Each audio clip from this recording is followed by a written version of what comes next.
Rahman Channel mempersembahkan untuk Anda. Assalamualaikum warahmatullahi wabarakatuh. Selamat berjumpa kembali. Selamat berbahagia dengan keluarganya. Kemudian bersyukurlah kepada saudaraku yang terlepas dari bencana, baik itu banjir, tanah longsor, puting beliung. Bersyukurlah karena sesungguhnya itu adalah salah satu nikmat yang kita tidak menyadari bahwa alam itu sudah tidak bersahabat lagi dengan manusia. Sekalipun tidak ada hubungannya dengan YouTube, dengan channelnya Maulana Rahman, akan tetapi hal itu harus disinggung agar supaya keturunan Sunda Galuh, keturunan orang-orang Sunda, keturunan orang Jawa, keturunan orang Bugis, Batak, dan lain-lain itu selamat dari yang namanya Daka Dukon.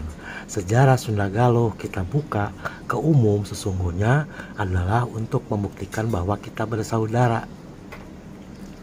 Hanya orang-orang kolonial Belanda lah yang dengan sengaja memutarbalikkan fakta, memutarbalikkan cerita kejadian, termasuk lokasi kejadian, tahun kejadian, untuk membunuh karakter orang-orang suku asli pribumi. Nah, ini yang akan kita bicarakan, yang hubungannya dengan Ratu Adil Satrio Piningit.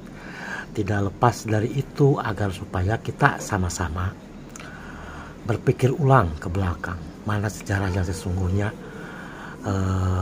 diyakinilah mendekati sebuah kebenaran. Sekalipun saya sendiri mendapatkan sejarah itu bukan dari hasil bertapa atau bukan dari cerita orang lain atau dari referensi dari luar negeri, sekalipun referensi itu tetap saya pegang.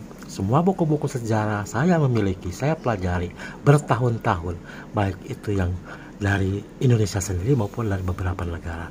Jadi namanya sejarah itu tidak semudah orang meyakini bahwa ini sebuah kebenaran. Karakternya yang akan dibunuh nanti. Maka di akhir zaman, kalimat daripada yang pernah saya sampaikan di YouTube sebelumnya adalah hanya kalimatnya orang-orang yang dicintai oleh Allah yang sebelumnya tidak pernah merusak alam. Itu seperti itu, dan ini mulai terjadi di YouTube. Sebelumnya pun sudah saya sampaikan bahwa sesungguhnya Daka Dukon itu baru dimulai adalah 18 Oktober kemarin. Kalau bencana sekarang itu tidak ada seperberapanya yang akan datang. Mungkin 0,001 bencana yang akan muncul sampai dengan 32 tahun lagi, harusnya 36 semenjak 2019, tapi dimajukan kembali oleh alam karena kita lebih percaya kepada hal yang ilmiah kan. Nah, bencana pun ilmiah, silahkan hadapi saudaraku. Kalau kalian percaya dengan ilmiah, tidak percaya hal mistis, hal yang gaib, silahkan pecahkan dengan ilmiah. Ketika kita duduk di depan rumah tiba-tiba banjir, tiba-tiba anak kita meninggal, tiba-tiba istri kita meninggal, hadapi dengan senyuman. Sama seperti kalian terdahulu, bukan kalian Sunda Galuh aja sebenarnya yang dinistakan oleh sejarah-sejarah Belanda. Majapahit sama, Pajang, Singosari sama. Itulah yang menyebabkan bahwa bangsa Indonesia itu akan tercerai-berai, akan perang saudara, akan saling membunuh, akan saling caci memaki. Dan bukan hanya Indonesia, Europe sama, Amerika sama, semuanya akan mengalami seperti itu sampai 32 tahun ke depan. Ini bukan ramalan, bukan prediksi, bukan. Nah, saudaraku, makanya akan kami sampaikan bahwa di YouTube kali itu dengan judulnya adalah silsilah seorang Satrio Piningit Ratu Adil. Ini silsilahnya harus tahu, harus jelas bahwa diri kita, namanya kita, saya misalnya Maula Indra Rahman bin siapa, dia ke ayah kandung silsilahnya lebih kuat atau ke ibu kandung. Kalau ke ayah kandung itu pakai bin Haji Abdurrahman. Kalau ke ibu harus diselipkan silsilahnya Maula Indra Rahman bin Haji Abdurrahman plus Hajah Siti Salbiah. Nah, nanti ada dua silsilah. Nah, bagaimana dengan seorang Satrio Piningit yang lulus menjadi seorang Ratu Adil? Oh, silsilahnya sangat jelas. Tidak ngarang makamnya di mana. Sangat jelas. Makanya kebiasaan seorang Satrio Piningit Ratu Adil itu adalah pendiam, penyendiri, taat beribadah, taat terhadap negara, taat terhadap leluhurnya. tidak pernah melanggar, tidak boleh satupun melanggar, menyakiti orang lain, menyakiti hewan, menyakiti alam, tidak boleh. Selama kita hidup kan, tidak pernah yang namanya kita sedang bersolat atau sedang berzikir itu mendoakan alam. Tapi seorang Ratu Adil ya, seorang Satria Piningit itu akan lari ke dinasti. Larinya kalau misalnya Asep Komarudin, Asep Hamdani, atau Joko Waluyo misalnya gitu kan, itu harus lari ke dinasti kurang lebih 2500 tahun sebelum Masehi. Misalnya saya, ayah saya, kakek saya almarhum, bapaknya lagi, terus itu sampai wafatnya yang ditulis sampai 2500 tahun sebelum Masehi, dan makamnya di mana sering dijaring nggak sejak kecil. Itu yang dimaksud dengan leluhur itu, bahwa jangan melupakan leluhur. Karena para nabi dan rasul itu adalah leluhur. Emang siapa? Leluhur. Orang yang mengartikan leluhur itu sebangsa jin, sebangsa setan, itu mah ya nggak, pengertiannya ya lain. Itu mah seperti itu. Yang disebut leluhur itu ada dua pengertian, saudaraku, disampaikan kan. Kita ulang kembali karena ada yang meminta di WA saya, ulangi kembali, Kang, leluhur itu apa? Leluhur itu apa? Ucapan, tindakan ketika beliau masih hidup. Satu, ucapannya yang benar kita taati. Misalnya kamu jangan tinggalkan sholat, ya jangan tinggalkan sholat ketika ayah kita masih hidup. Misalnya kalau meninggal, kalau saya sih masih hidup, masih sehat walaupun beliau sudah tua. Itu yang pertama. Yang kedua, korinnya ketika hidup itu Allah menciptakan korin pendamping manusia. Kalau orang Sunda mungkin sedulur lah, barangkali seperti itu. Nah itu korinnya, karena korin itu memiliki sifat seperti tuannya, ucapannya, sifatnya, dia sering memperingati. Kalau bisikan di dalam hati kita, bisikannya misalnya, bertapalah kamu di pantai selatan selama 7 hari, kamu akan mendapatkan ilmu halimun misalnya. Itu bohong itu. Seorang leluhur pasti kalau dia agamanya Islam menyuruh sholat tepat waktu, berzikirlah kamu setiap saat waktu, berpuasalah kamu Senin dan Kamis, berikanlah kamu sedekah kepada orang lain. Jangan kamu mengambil hak anak yatim.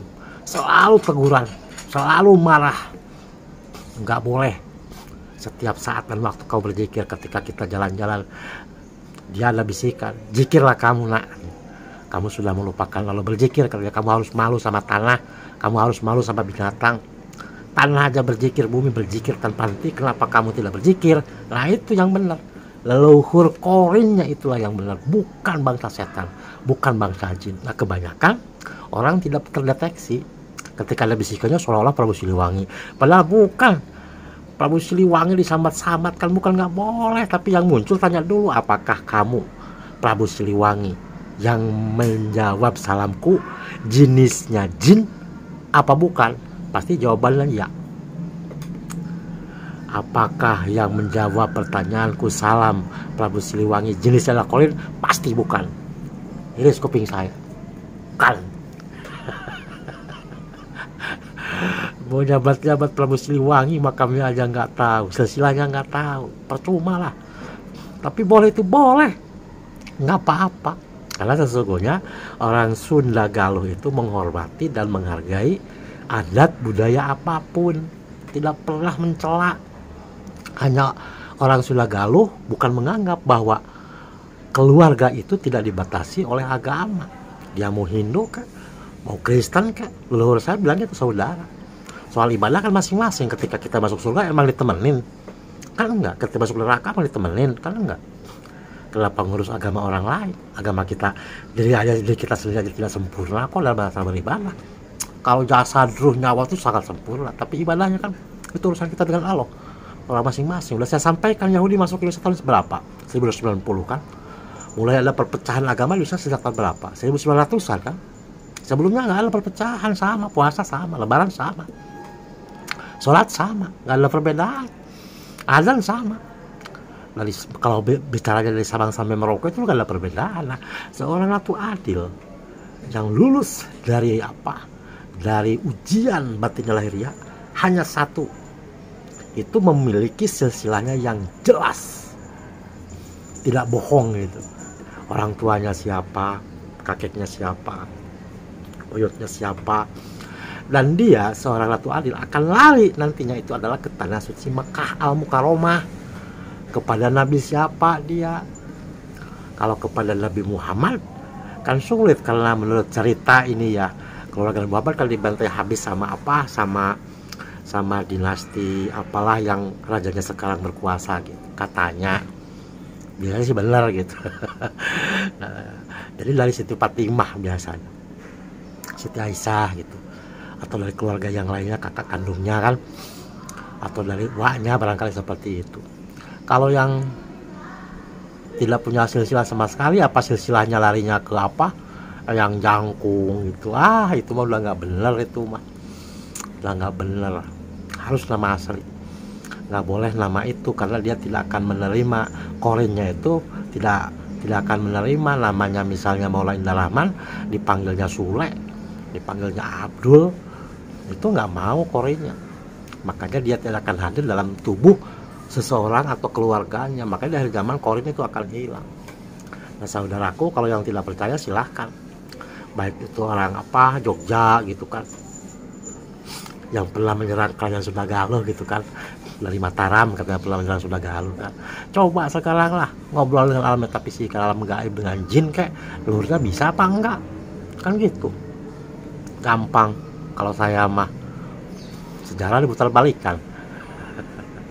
Nah makanya saudaraku, silsilah seorang Ratu Adil yang sesungguhnya, yang lulus di alam metafisika, biometafisika itu jelas.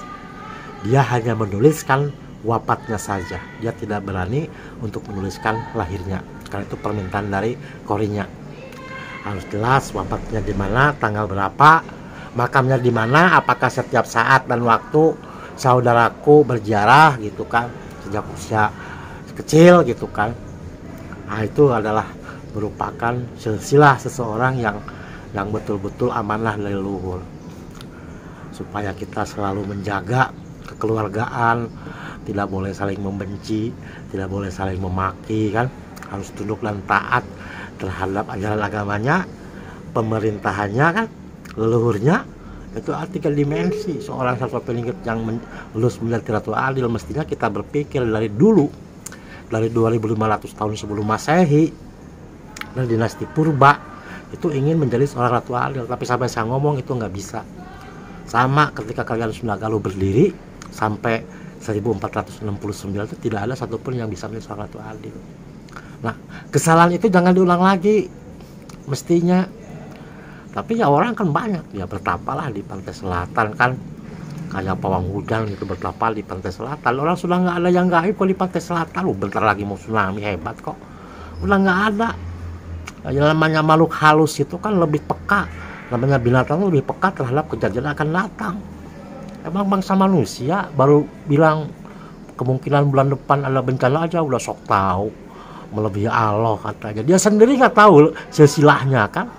Jangan-jangan keturunan Yahudi lagi yang meluluhlantahkan Indonesia sekarang. Siapa emang yang pernah kedai luhur ya saya hajar habis-habisan kan. Jangan dikira bahwa orang Sunda itu apa pendiam, ya pendiam, tapi lama-lama kan ngelunjak ya. Kejadian di Prasasti Horel akan kami lakukan. Penyerbuan ke kerajaan lain itu hanya semalam, itu hanya persekian jam aja luluh lantah semuanya, dipenggal kepalanya. Terakhir kan penyerbuan Sunda Galuh ke Benteng Kumitir, emang siapa yang melantahkan Benteng Kumitir itu? Bukan untuk membunuh orang Jawa, orang-orang Mataram, NTT. Setelah perang Salusukan, perang Gubat, Salusukan, kemudian perang Padian, penyerbuan kerajaan Sunda Galuh dalam waktu semalam, ada di Prasasti Horen. Kalau kami keluarga Sunda Galuh tidak pernah bikin prasasti seperti itu. Orang akan tahu Sunda Galuh seperti apa. Kalau Sunda Galuh tidak pernah bermusuhan dengan siapapun, tapi kalau kurang ajar kan dihajar juga. Baru tahu, bongkar aja itu penelitiannya terus-terusan, kenapa dihentikan itu di Benteng Kumitir, itu di Kumitir terus saja ketemu kotong kolaknya kepalanya kok banyak itu ribuan saudaraku, bata jali saya ada. Nah itu mudah-mudahan saudaraku berpikir ulang lah kita bahwa orang Sunda itu teraniaya. Saya bukan orang Sunda asli kok, saya di Cilacap, saya keturunan dari Jawa, Haji Barang, dari Sukasari, dari Banten, nggak jelas saya mah. Saya cuma menyampaikan, saya sampaikan ya, mudah-mudahan saudaraku jadi pembelajaran lah buat orang-orang yang suka melecehkan orang-orang Sunda atau suku-suku yang lain kan, yang kayak kemarin saya baca itu ya, seorang menteri gitu kan yang mau jadi presiden kayaknya seolah-olah orang Jawa. Ya, belum pernah orang Jawa jadi presiden, itu Jawi yang di zaman Pak Carlos sekali itu orang Jawi bukan orang Jawa saudaraku. Ada Jawi, ada Jawa, ada Jowo, sama orang Sunda juga, ada Sindi, ada Sandu, ada Sunda kan.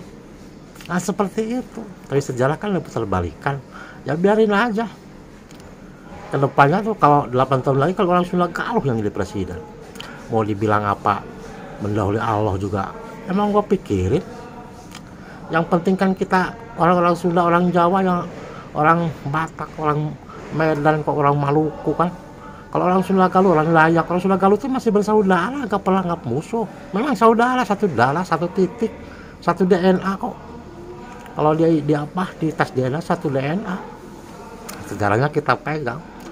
Makanya saudaraku semuanya, agar supaya kita kedepannya lah, paling tidak kan ekonomi krisis itu kan hebat loh 2023 kan. Kalau saya mau dari 2019 sudah saya sampaikan kepada keluarga, tanam singkong. Karena kita nanti sulit mendapatkan beras, uang ada tapi untuk beli beras sulit, nggak ada, kayaknya nggak ada. Harus kembali lah ke semula, makan singkong, makan talas, makan seperti itu. Justru itu harus kembali ke alam kan, ke zaman dahulu. Kalau yang namanya talas singkong kan nggak menggunakan zat kimia, sehat lah buat kita semuanya lah. Saudaraku seperti itu. Mudah-mudahan saudaraku yang dalam tanda kutip komen apalah gitu kan, makanya saya tutup komennya kan, karena mereka merasa lebih hebat, lebih pintar. Saya mah bukan lebih hebat, lebih pintar. Saya hanya menyampaikan apa yang harus wasiat dari almarhum kakek saya, Raden Kanjeng Martali Harjatuk, disampaikan ketika kalimatnya, kemampuan kamu kemampuan kegaibannya itu sudah bisa menyamai Prabu Siliwangi atau menyamai orang lain. Ya mudah-mudahan sih saya tidak dijadikan orang-orang sombong atau orang-orang yang dibenci oleh orang lain. Kalau dibenci oleh manusia udah biasa. Saya orang Sunda itu dibenci sejak zaman kolonial itu sudah biasa, tapi asal jangan dibenci oleh Allah Subhanahu wa taala. Mudah-mudahan disayang oleh Allah Subhanahu wa taala. Terima kasih saudaraku yang sudah subscribe dan menyebarkan YouTube dengan channelnya Maulana Rahman. Tetap setia, tetap sehat, tetap panjang umurnya. Terima kasih. Wassalamualaikum warahmatullahi wabarakatuh.